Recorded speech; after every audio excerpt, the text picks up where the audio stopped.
Hello dear students, so today we are going to start our next term of grammar book of Hindi. So आज हम अपनी व्याकरण में करने जा रहे हैं हमारा चैप्टर नंबर 9 लिंग अथवा जेंडर. So आज हम इस चैप्टर में लिंग क्या होता है, किसे कहते हैं, लिंग के प्रकार, नित्य पुल्लिंग और नित्य स्त्रीलिंग क्या होते हैं और उनसे संबंधित आगे के शब्द पढ़ेंगे और हम अपनी एक्सरसाइज अभ्यास कार्य को करेंगे. सो चलिए सबसे पहले शुरू करते हैं लिंग की परिभाषा. लिंग किसे कहते हैं?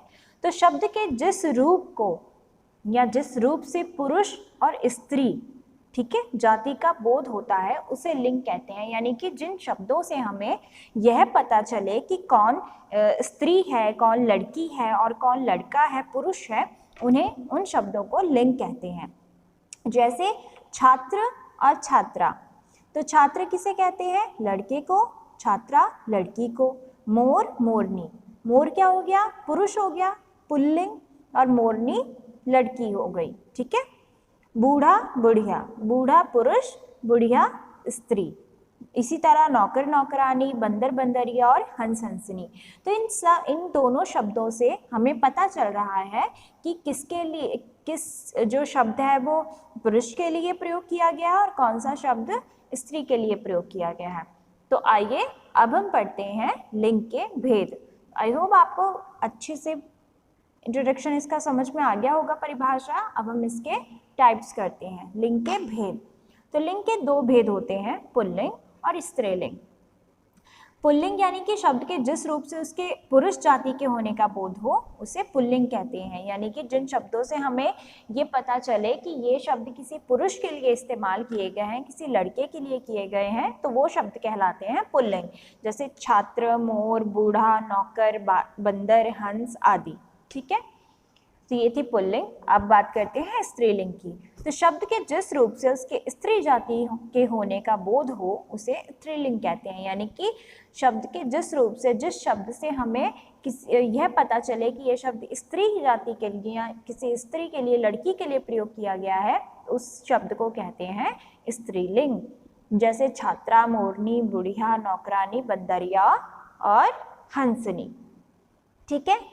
तो आप सबको पता चल गया होगा कि लिंग किसे कहते हैं और लिंग कितने प्रकार के होते हैं. तो आइए अब हम आगे बढ़ते हैं. लिंग की पहचान. तो प्राणीवाचक संज्ञाओं के लिंग की पहचान उनकी शारीरिक रचना के आधार पर हो जाती है. ठीक है. जैसे जो प्राणीवाचक होते हैं यानी कि जो लिविंग बींग्स होते हैं, ह्यूमन, उनकी ह्यूमन्स या जो एनिमल्स होते हैं उनकी रचना से भी, शारीरिक रचना यानी कि जो उनकी बॉडी होती है, जो उनका फिजिक होता है, उनसे भी हमें पता चल जाता है. जैसे लड़का, लड़के को देख के हम बता सकते हैं कि ये पुरुष है. आदमी, बूढ़ा, हाथी, बैल, बकरा, ठीक है, ये सब प्राणी पुरुष सूचक हैं, अतः ये पुल्लिंग है. और लड़की, औरत, बुढ़िया, हथनी, गाय, बकरी, इनको देखकर हम बता सकते हैं कि ये स्त्रीलिंग है. तो ये तो हो गए बच्चे पुल्लिंग और स्त्रीलिंग. सबको समझ में भी आ गया होगा, है ना, कि पुल्लिंग किसे कहते हैं और स्त्रीलिंग. अब हम बात करते हैं नित्य पुल्लिंग की और नित्य स्त्रीलिंग की. अब आप सोच रहे होंगे कि ये क्या होते हैं. तो आइए आगे बढ़ते हैं. नित्य पुल्लिंग शब्द. तो बच्चों कुछ शब्द सदैव पुल्लिंग के रूप में प्रयोग होते हैं, इन्हें ही नित्य पुल्लिंग शब्द कहते हैं. यानी कि कुछ शब्द ऐसे होते हैं जो हम बिना किसी लिंग को ध्यान में रखकर बोल देते हैं. ठीक है. हमें ये नहीं पता होता कि वो पुरुष है या स्त्री है, हम सिर्फ उसका नाम लेते हैं. जैसे अब यहाँ पे देखो, तोता, खरगोश, मगरमच्छ, बिच्छू, भालू, बगुला, गैंडा, गीदड़, जिराफ. तो जब हम इनका नाम लेते हैं तो हमें क्या पता होता है कि ये स्त्री है, स्त्री जाति के हैं या पुरुष जाति के? नहीं ना. सिर्फ हमें उनके जाति नाम का पता होता है कि ये तोता है. हमें ये नहीं पता होता कि वो नर है या मादा है. ठीक है. तो ये होते हैं नित्य पुल्लिंग शब्द. पुल्लिंग जो सिर्फ जिससे हमें सिर्फ पुरुषत्व का बोध होता है। बोलने में या सुनने में ऐसा लगता है कि ये किसी पुरुष के लिए प्रयोग किया गया शब्द है, लेकिन ऐसा नहीं होता। ठीक है, वो मादा के लिए, जो स्त्री जाति होती है उसके लिए भी प्रयोग किया जाता है। ठीक है, नर तोता या मादा तोता। तो इसी तरह नित्य स्त्रीलिंग शब्द कि कुछ शब्द सदा स्त्रीलिंग रूप में प्रयोग किए जाते हैं। ठीक है, कुछ शब्द सुनने या बोलने में हमेशा स्त्रीलिंग में ही आते हैं, जैसे चील, गिलहरी, छिपकली, कोयल, भेड़, मछली, लोमड़ी।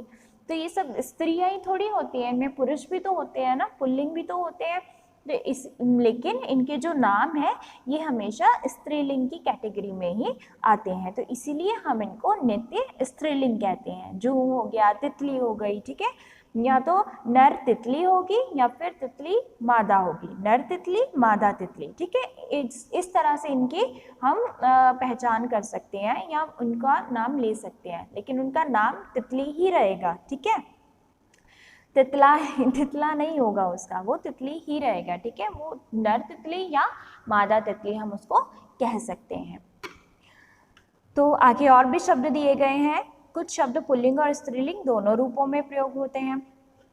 अब यहाँ पे क्या है, पहले तो हमने उसके प्रकार पढ़े कि लिंग दो प्रकार के होते हैं। ठीक है, पुल्लिंग और स्त्रीलिंग।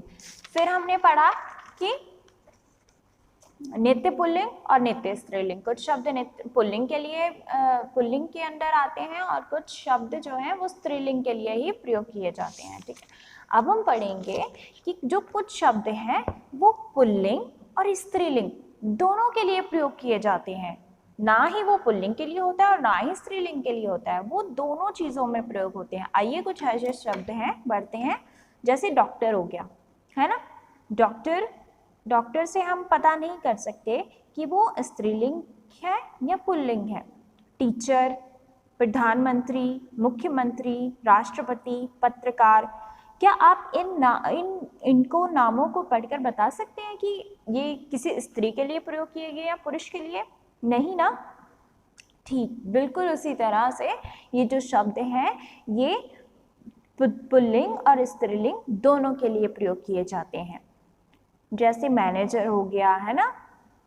तो अप्राणीवाचक संज्ञाओं का लिंग निर्धारण प्रयोग एवं परंपरा के आधार पर होता है। अब हम बात करते हैं पुल्लिंग और स्त्रीलिंग की पहचान कैसे करेंगे हम। अब ध्यान से पढ़ना इसको। पर्वतों, बारों, ग्रहों, रत्नों, पेड़ों, अनाजों, द्रव पदार्थों, सागर, देश, महीनों के नाम पर्याय पुल्लिंग होते हैं। अब इस चीज को, बड़ी इंटरेस्टिंग चीज है ये कि ये जो सारे नाम दिए गए ना, इनको हमेशा पुल्लिंग शब्द में ही लिखा जाता है। पर्वत, सारे माउंटेन्स जो होते हैं, सारे पर्वत जो होते हैं, सारे वार यानी कि सोमवार, मंगलवार, बुधवार, है ना। ग्रह हो गए, सोम, मंगल, बुध ग्रह हो गए, रत्न हो गए, पेड़ हो गए, अनाज हो गए, द्रव पदार्थ हो गए, सागर हो गए, जितने भी देश हैं, इन सब के नाम जो आते हैं वो पुल्लिंग के अंडर ही आते हैं। ठीक है, अब ये देखो यहाँ कुछ उदाहरण दिए गए, जैसे सारे पर्वत, हिमालय, यूराल, रॉकी, ये सब क्या है? पुल्लिंग शब्द हैं। ग्रह, सूर्य, चंद्र, मंगल, बुध। पेड़ हो गया, नीम, शीशम, आम, अशोक, है ना। ये सब जो हैं ये पुल्लिंग शब्द होते हैं। तो पर्वत हो गया, वार हो गया, ग्रह हो गया, रतन हो गया, पेड़, अनाज, द्रव पदार्थ, सागर, देश, महीने, तो ये शब्द सारे पुल्लिंग के अंदर आते हैं। अगर आपको कुछ शब्द दिए जाएं और उनमें से आपको चुनाव करने के लिए दिया जाए कि स्त्रीलिंग कौन सा है और पुल्लिंग कौन सा है, तो आपको कैसे पता चलेगा? अगर आप कंफ्यूज है तो आप इन सब से पता कर सकते हैं कि सारे दिनों के नाम, महीनों के नाम, देशों के नाम, है ना, पर्वतों के, पेड़ पौधों के नाम, तो ये सब जो है ये पुल्लिंग के अंदर आते हैं। या फिर आ, आव, पा, पन, न, क, तत्व, आवा और से अंत होने वाले संज्ञा पर्याय पुल्लिंग होते हैं।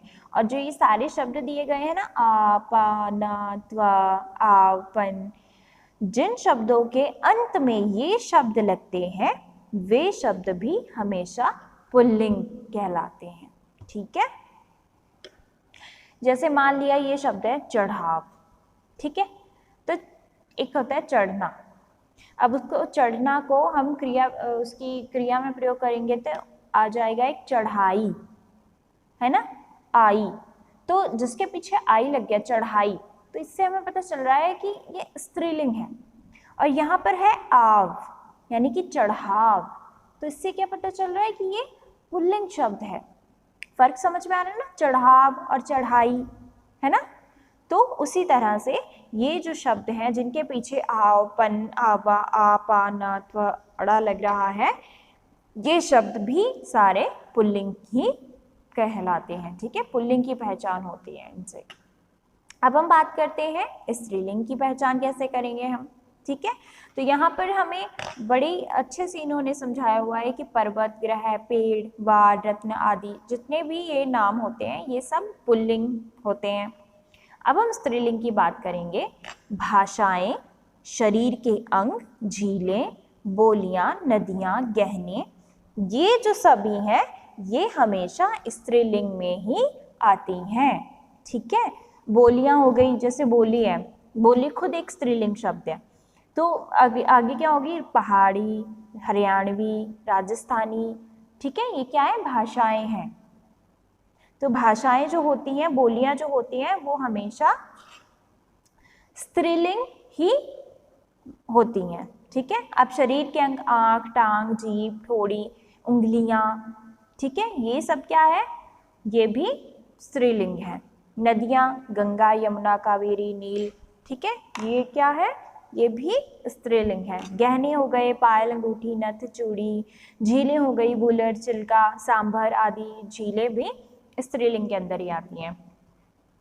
और एक ये जो शब्द दिए गए हैं जैसे आवट, ता, आहट, इया और आई, जिन शब्दों के अंत में ये शब्द लगते हैं, आवट लग गया, इया लग गया, आई लग गया, जैसे मैंने एक चढ़ाई का उदाहरण दिया था ना, यहाँ पर चढ़ाव था तो पुल्लिंग है, यहाँ पर चढ़ाई हो गया तो स्त्रीलिंग हो गया वो, ठीक है।